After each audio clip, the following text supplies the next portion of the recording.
Mainit na pinag-uusapan ngayon mga idol ang Rain or Shine Elasto Painters kasi nakatatlo game winning streak na sila at hindi lang basta panalo, convincing pa. So ano ba sikreto nila mga idol? So tara ating pag-usapan.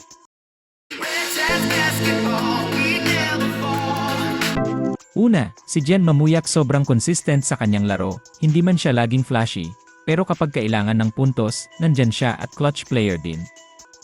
Pangalawa, si Andrei Karakut, siya yung tipo na player na tahimik pero sobrang importante.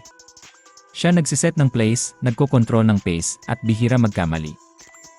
Pangatlo mga idol si Adrian Nocum, malaki ang naging papel niya sa kasalukuyang 3-game winning streak ng Rain or Shine Elasto Painters, at hindi ito laging nasusukat sa stats lang. Sa bawat minuto na nasa court siya, dala niya ang energy at bilis na nagbibigay buhay sa laro ng Rain or Shine. Kilala si Nocum sa kanyang mabilis na drives at kakayahang umatake sa depensa ng kalaban na nagbubukas ng oportunidad para sa kanya at sa kanyang mga kakampi. Tapos syempre, si Bo Belga, grabe, kahit veterano na, andyan pa rin yung impact.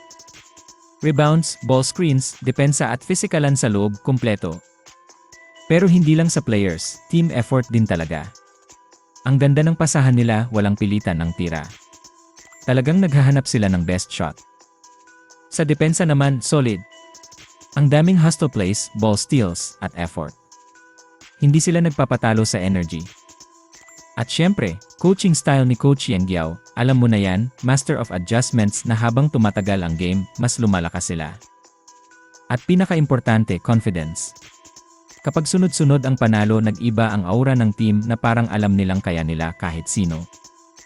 Kaya ngayon mga idol, hindi na sila basta underdog, legit contender na sila na independent team. Sa tingin nyo mga idol, hanggang ilang wins kaya nila ito maituloy-tuloy?